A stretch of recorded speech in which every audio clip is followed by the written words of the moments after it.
Today on the AI Daily Brief, we're discussing how AI's impact on productivity is finally showing up in actual economic data. Welcome back to the AI Daily Brief. The single big overarching theme that we've been tracking throughout this year is the sense among many, the AI builders and the most enfranchised AI users, that a key inflection point has been hit. That the transformation in the capability set of the latest generation of models, plus the tooling and products that we put around them, have in core ways shifted just how much we can do with AI. Alongside that discourse has been an invigorated conversation about AI's potential impact on workers, particularly white-collar workers.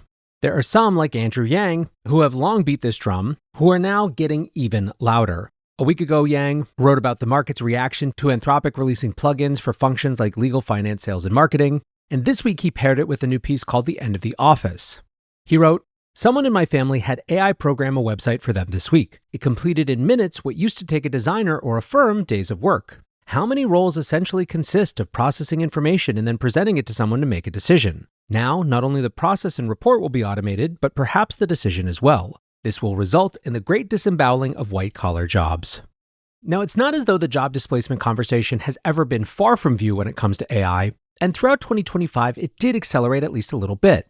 The loudness and vigor of the conversation tended to be tied to our sense of how fast agentic capabilities were evolving, which is why, of course, this year, as we turn the corner on agents, the tone has gotten so much more dire. And yet the tone is important. We are still largely having this conversation on the basis of anecdote.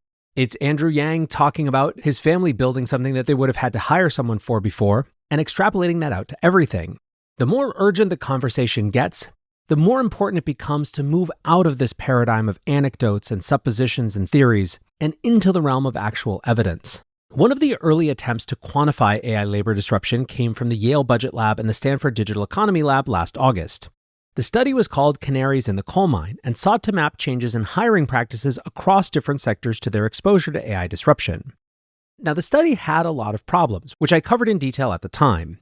Chief among them was that the change in hiring practices began around the release of ChatGPT in November 2022, long before large companies were actually using the technology at any sort of scale. Still, the paper did show that whatever the cause, white-collar hiring incontrovertibly had slowed down since then, particularly for younger workers. Now, one of that paper's authors believes he's seeing the first real signs of AI productivity showing up in the macro data. Now, at first blush, this might not be particularly surprising to you. Very few people are arguing that AI isn't extremely transformative in how we do work, or that it's not going to increase productivity. The conversation tends to be more about whether it does so fast that it actually causes massive disruption. And yet, at basically every technology paradigm shift in the past, there has been a massive lag between when the technology comes on the scene and when the productivity increase actually shows up in the numbers. You might have heard this famous quote from Robert Solow, "You can see the computer age everywhere but in the productivity statistics." This was from 1987, and it came after a couple of decades of businesses investing in IT infrastructure. Now, at the end of the 90s, we did see a big productivity jump, but we haven't seen something in the last 20 years in the wake of the Web 2 mobile and social era. In fact, productivity growth has been lower than the historical pattern. If then AI is already showing up in the productivity numbers, that would in fact be a major break from the past, and a major indicator of just how different this technology shift might be. In an opinion piece in the Financial Times, Stanford economist Eric Brynjolfsson argues that a recent revision to labor statistics implies the US is in the midst of a massive AI productivity boom. He points to the Bureau of Labor Statistics revising last year's job numbers down, which removed some 400,000 jobs from the statistics. Instead of 584,000 jobs created in 2025, net job gains are now believed to be just 181,000. Brynjolfsson notes, however, that despite that downward revision, GDP figures for last year remained incredibly strong. We don't yet have the final numbers for Q4, but provisional statistics have growth at 3.7%. The Atlanta Fed's GDP Now forecast is even higher at 5.4%. Coupled with very strong growth at 4.4% in Q3, last year looks to be an incredibly strong year overall for the US economy. Now, of course, we are talking in very macro terms, not at all getting into the lived experience of the economy for people, which is a whole different story, but this has some pretty meaningful implications for productivity stats. On this macro level, productivity is simply GDP divided by the number of workers in the economy. Thus, when we got that downward revision of the workers, it implies much stronger productivity.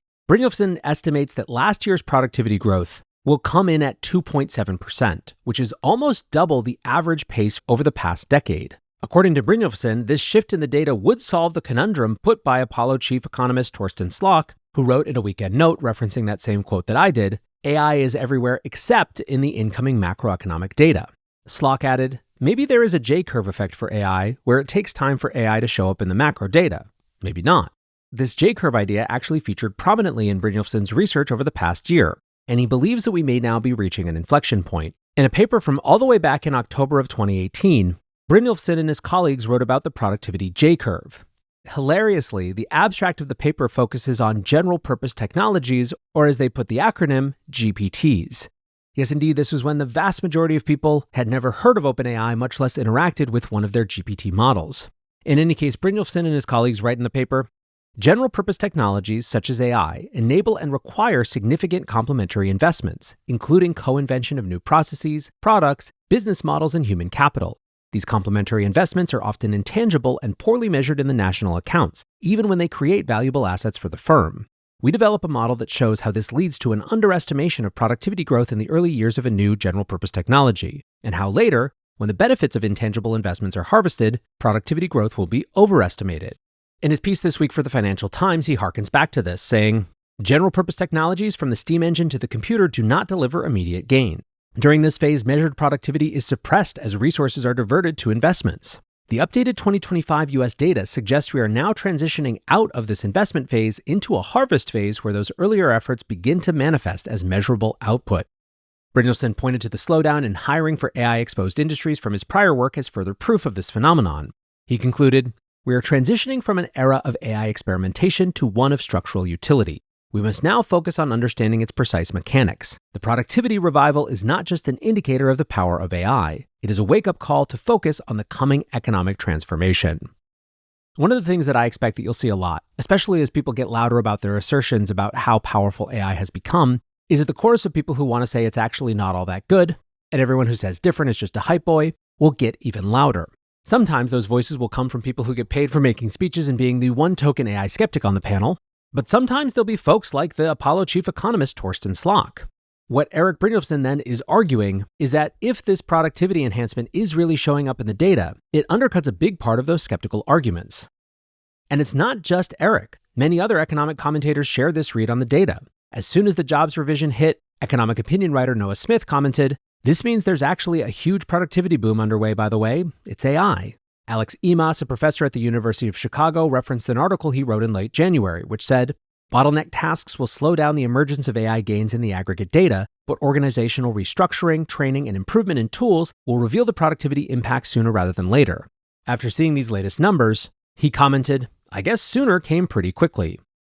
Not everyone, though, agrees. Economist Guy Berger posted, I'd be careful about drawing this inference from that data point. May turn out to be true, but it's very thin evidence. Guy pointed to the actual revised statistics to see where jobs were being added and removed. By and large, this revision was about removing government workers from the DOGE cuts as well as counting additional layoffs in mining and logging, transportation, and the manufacturing sector. Brynjolfsson had used his own paper as evidence that the layoffs were happening in AI-exposed industries, but at least for these numbers, that just doesn't seem to be the case. Now, however much this particular set of evidence actually points to AI disruption, the discussion is one that's clearly on the rise, and the sense that U.S. white-collar sectors are having a hard time is doing nothing but growing. The Kobayashi letter wrote on Monday, U.S. white-collar hiring is extremely weak. There are now just 1.6 job openings per 100 employees in the professional and business services sector, the lowest in the last 11 years. This ratio has more than halved since 2021 and is even lower than the 2020 pandemic bottom. Furthermore, the ratio of unemployed to job openings in the industry is down to 4%, nearly matching 2020 lows. This comes as total job openings in the sector are down 1.4 million since the March 2022 peak to 1 million, the lowest since May 2020. Over the same period, the hiring rate is down 1.8 percentage points to 4.2%, in line with levels seen during the 2008 financial crisis. Summing up, they say, the U.S. white-collar recession is accelerating. Politicians on both sides of the partisan divide are starting to speak up, with some even reacting to Matt Schumer's viral article, Something Big is Happening. Republican Jay Abernolty said, I think it's something that's healthy to talk about. The Post says, fundamentally, we should be afraid because AI is going to be disruptive and there's going to be a lot of job displacement. That is something we know to be true. Abernolty has a master's degree in AI and has worked in the tech industry for 3 decades, so he's naturally skeptical that massive disruption will cause irreparable harm. He continued, "The other thing that the post says is people are going to have fewer jobs as a result of artificial intelligence. The historical record says that is absolutely not true. What isn't up for debate, though, is the idea that a major labor force disruption is coming one way or another, with Obernolte adding, there will be job displacement. We need to reskill the workers that are in industries with that job displacement and equip them with the skills that they need to succeed in other industries. We are going to need a social safety net because there will be people that fall through the cracks." Coming from a very different political base, Senator Elizabeth Warren said, "I'm deeply concerned about AI and what it's going to mean when people go out one day for lunch and come back and their jobs aren't there anymore, and that happens to millions and millions of people. Now is the moment when we need to be preparing." Ultimately, to understand what's actually happening, it's just going to take a lot more data and understanding. In addition to that Financial Times piece, Brynjolfsson and his colleagues also recently circled back to their Canaries in the Coal Mine paper and wrote a follow-up responding to some of the responses.